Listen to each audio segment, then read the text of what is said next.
Eu me lembro de quando eu tinha 18 anos e eu contei ao meu pai que sentia o chamado de Deus para pregar.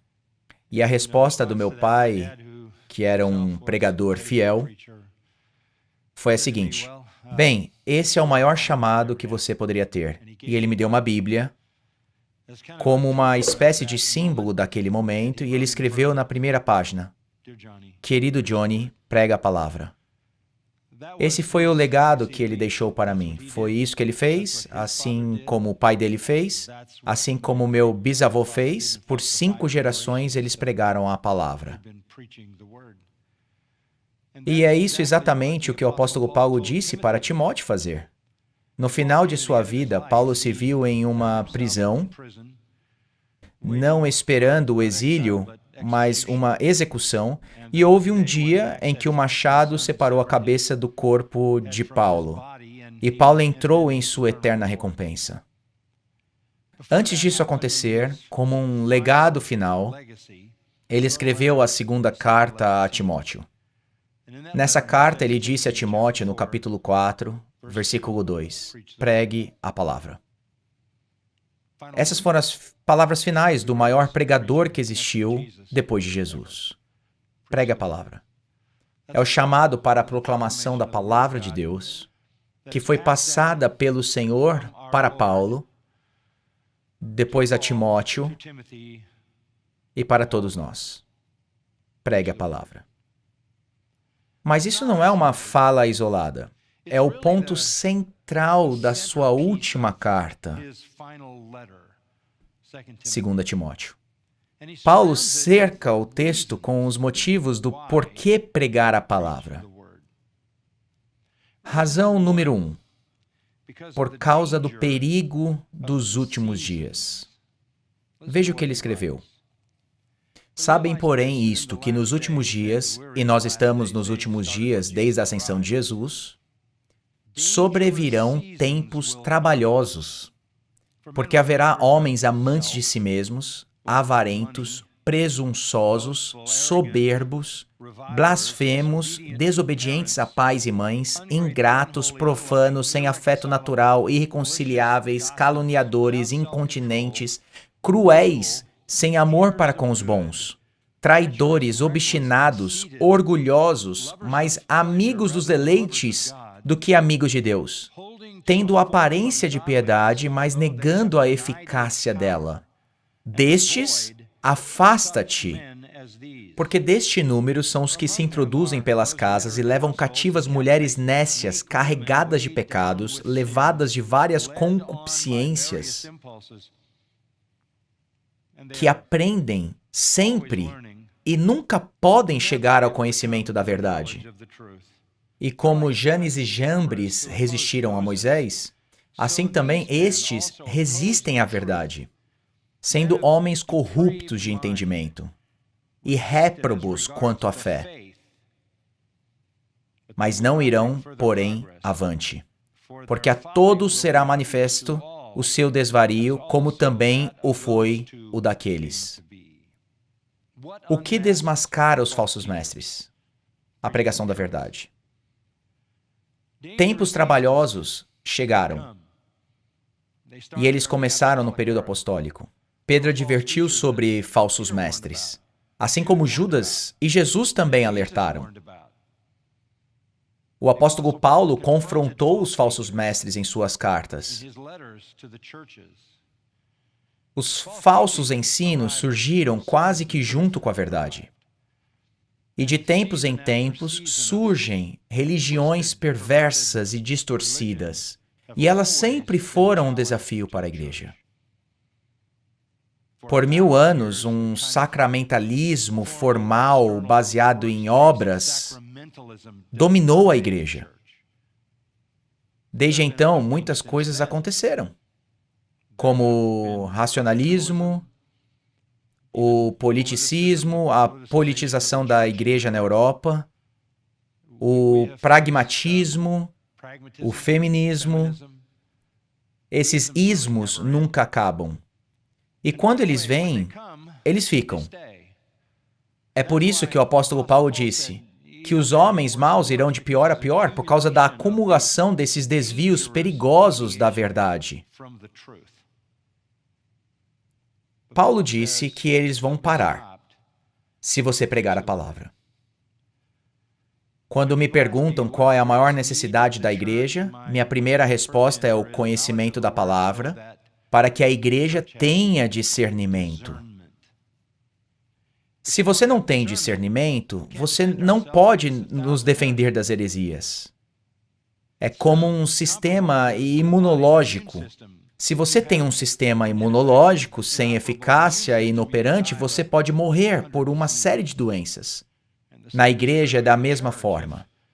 Se você não tem um sistema imunológico espiritual, que vem do conhecimento da verdade, da palavra de Deus, você pode morrer por causa das heresias. O apóstolo diz a Timóteo para pregar a palavra porque tempos trabalhosos estão vindo. E nós estamos neles. E como eu disse, estamos acumulando essas heresias. Elas não vão embora. Desde que Paulo deu este aviso a Timóteo. Tempos trabalhosos. No capítulo 2, Paulo diz o seguinte: procura apresentar-te a Deus aprovado como obreiro que não tem de que se envergonhar, que maneja bem a palavra da verdade. Pregue a palavra e manuseie-a com precisão. Em outras palavras, corte direito com a espada. Interprete-a corretamente. É assim que você mostra a verdade e permite que as pessoas tenham discernimento.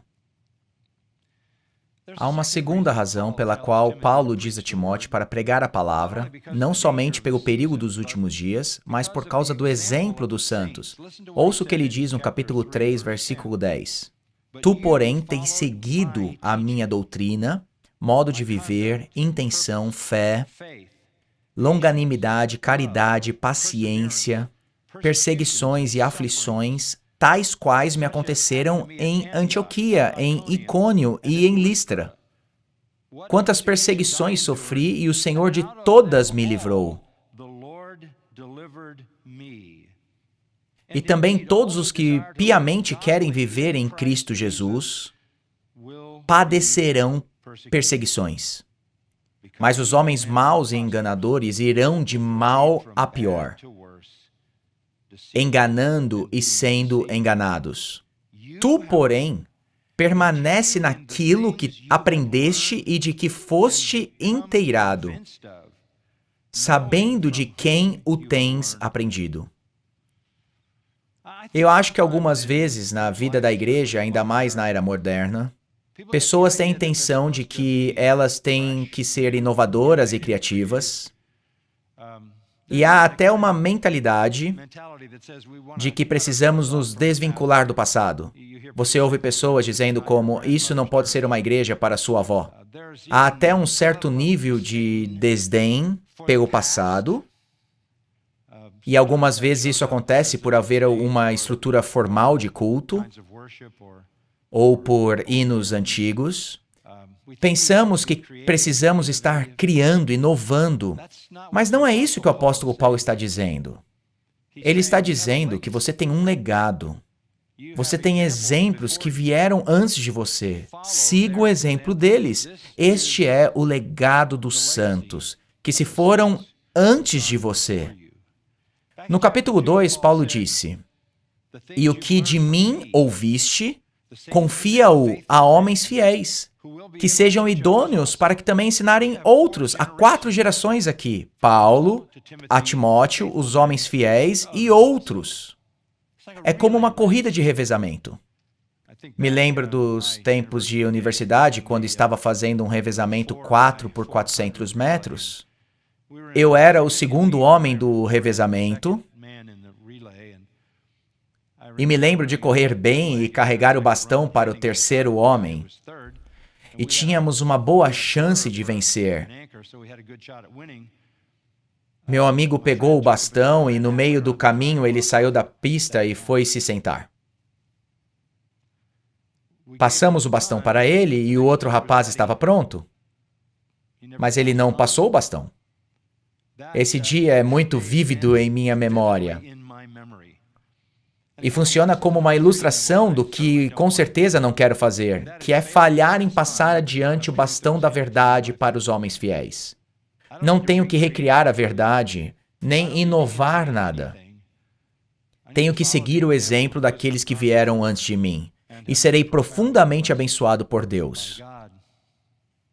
Pregue a palavra, porque os tempos são trabalhosos, as pessoas precisam de discernimento e somente a palavra pode dar o discernimento. Pregue a palavra pelos exemplos dos santos, pegue o bastão e siga no caminho dos pregadores abençoados da história. Em terceiro lugar, pregue a palavra por causa do poder das Escrituras. Veja o que ele diz. Tu, porém, permanece naquilo que aprendeste, e que desde a tua meninice sabes as sagradas letras, que podem fazer-te sábio para a salvação, pela fé que há em Cristo Jesus. Toda escritura divinamente inspirada é proveitosa para ensino, para repreensão, para corrigir, para instruir em justiça, para que o homem de Deus seja perfeito e perfeitamente instruído para toda boa obra. Pregue a palavra, porque você sabe que ela é poder. Escute o que ele diz. Que podem fazer-te sábio para a salvação. E é proveitosa para ensinar, para redarguir, para corrigir, para instruir em justiça, para que o homem de Deus seja completo. Tudo o que você precisa para a salvação e santificação está presente nas Escrituras. Por que você usaria outra coisa? Você não pode algo melhor do que fazer alguém ser completo, santificado, maduro. É a palavra que salva. Somos novamente gerados pela palavra da verdade, diz Pedro. É a palavra que santifica. Jesus diz em João 17, santifica-os na verdade. A tua palavra é a verdade. Pregue a palavra por causa do poder das Escrituras. A palavra é viva e eficaz.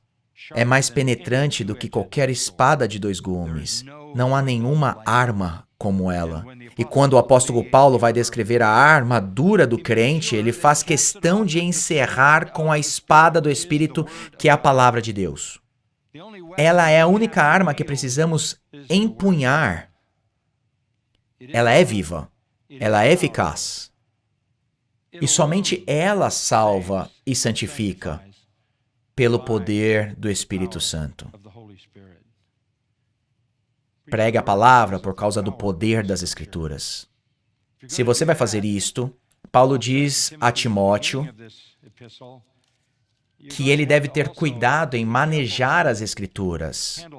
Escute o que ele diz no capítulo 1, versículo 13. Conserva o modelo das sãs palavras que de mim tens ouvido, na fé e no amor que há em Cristo Jesus. Guarda o bom depósito pelo Espírito Santo que habita em nós. O que é o tesouro que foi depositado em você como pregador? A palavra de Deus. Guarde-a. Paulo diz ao final desta carta, combati o bom combate. Você guarda a verdade, e a implicação disso é que alguém está a atacando, tentando frear e roubar a verdade. Não somos apenas os proclamadores da verdade, somos os guardiões da verdade. Esse é o tesouro que foi depositado em nós. Pregue a palavra por causa do poder das Escrituras. Em quarto lugar, pregue a palavra por causa da ordem do soberano. Se os tempos trabalhosos, o exemplo dos santos e o poder das Escrituras não são o bastante, que tal isto? Conjuro-te, pois diante de Deus e do Senhor Jesus Cristo, que há de julgar os vivos e os mortos na sua vinda e no seu reino, que pregues a palavra. Uau! Conjuro-te, pois, diante de Deus e do Senhor Jesus Cristo, que há de julgar você. O ponto aqui é que você vai ser julgado pelo próprio Deus e pelo Senhor Jesus, se pregamos ou não a palavra. É por isso que Tiago diz: muitos de vós não sejam mestres, sabendo que receberemos mais duro juízo. Você consegue compreender o que Tiago está presumindo aqui? Que haverá muitos mestres que não irão pregar a palavra fielmente, sob o comando do soberano. E haverá julgamento e condenação. Se você é chamado para pregar, corajoso no espírito para aceitar esse chamado e dizer que vai pregar, você será julgado pelo nosso soberano Deus e pelo Senhor Jesus Cristo sobre como você manejou a palavra de Deus. Algumas vezes as pessoas me perguntam: o Senhor se preocupa com o que as pessoas falam quando você prega sobre algo controverso? Nunca. O Senhor se preocupa com o que as pessoas vão dizer quando o Senhor prega sobre pecado e acusa as pessoas? Nunca. O Senhor se preocupa se alguém de outra religião ficar ofendido? Nunca. Há uma coisa que eu me preocupo, que é não entender corretamente as Escrituras. E porque esta é a minha maior preocupação, vou voltar no que Paulo disse a Timóteo no capítulo 2. Procura apresentar-te a Deus aprovado como obreiro que não tem de que se envergonhar, que maneja bem a palavra da verdade. Se você não manejar bem a palavra da verdade, você deve se envergonhar. E quando você se encontrar com Deus, você estará envergonhado. O soberano disse: pregue a palavra. E isso é para ele e nós prestamos contas a ele. Neste mesmo capítulo, o apóstolo Paulo diz que nós somos soldados.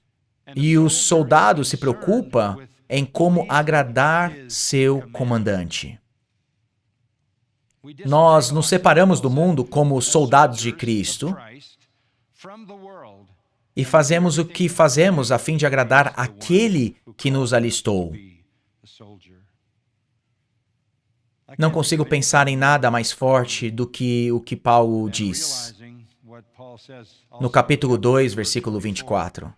E ao escravo do Senhor. E ao escravo do Senhor. Esta é uma linguagem séria.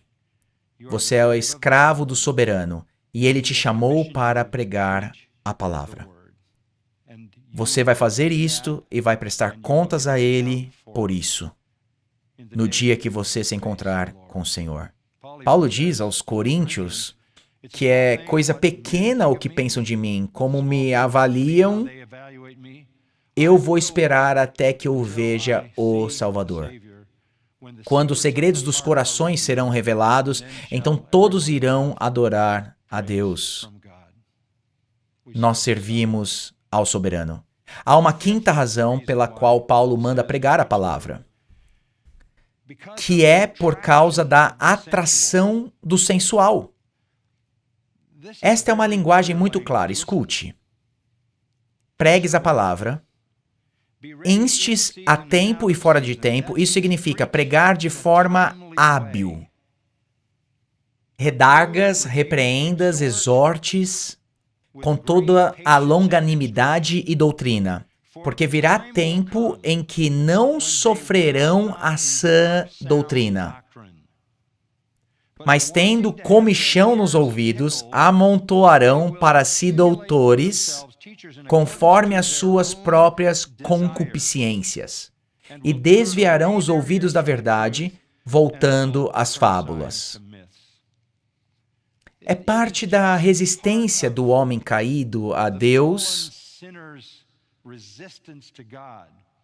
ser seduzido por fábulas, coisas sentimentais e sensuais. Em outras palavras, pregue a palavra, porque as pessoas serão seduzidas para longe dela, para coisas superficiais, sensuais e sentimentais.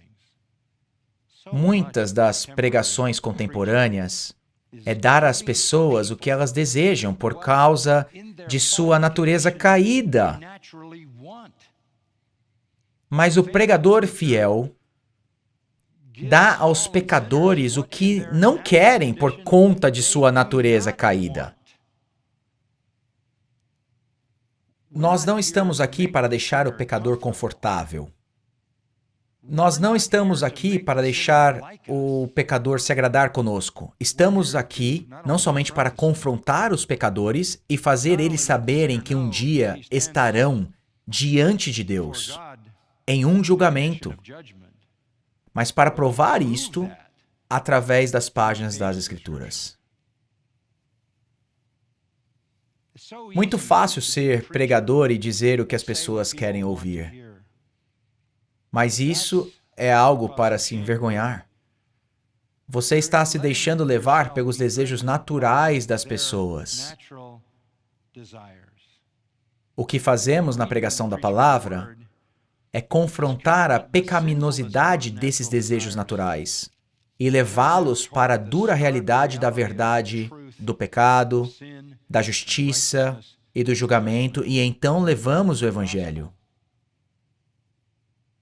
E há uma última razão pela qual devemos pregar a palavra, não somente por causa dos tempos difíceis, pelo exemplo dos santos, pelo poder das Escrituras e pela atração do sensual. Mas eu amo isto, que é a promessa da salvação. É difícil pregar a palavra. Há um preço a pagar.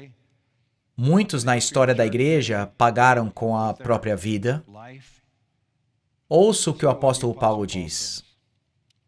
Ninguém me assistiu na minha primeira defesa. Antes, todos me desampararam. Que isso não seja imputado a eles, mas o Senhor assistiu-me e fortaleceu-me para que, por mim, fosse cumprida a pregação. E todos os gentios a ouvissem, e fiquei livre da boca do leão. E o Senhor me livrará de toda má obra e guardar-me-á para o seu reino celestial, a quem seja glória para todo o sempre. Amém. Pregue a palavra, porque a promessa do Senhor é que Ele te livrará de todas as situações terrenas. E mais importante, Ele o colocará em seu glorioso reino eterno.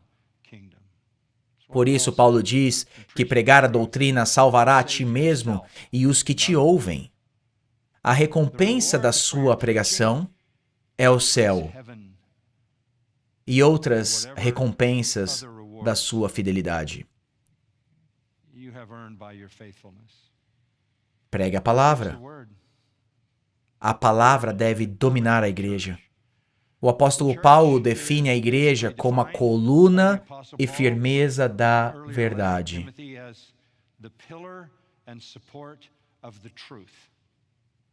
Isso que é a igreja. É basicamente a verdade.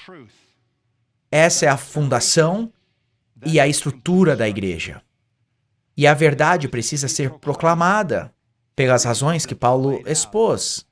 Em outra epístola, Paulo diz a Tito, para que pregue com toda a autoridade, e que não deixasse ninguém tirar isto. Essa é a palavra autoritativa de Deus. Pregue-a, assim como Paulo pregou. E descansou sua cabeça em um bloco, e quando o machado cortou a cabeça dele, ele entrou na recompensa como um servo fiel. Que isto também possa ser dito a todos nós.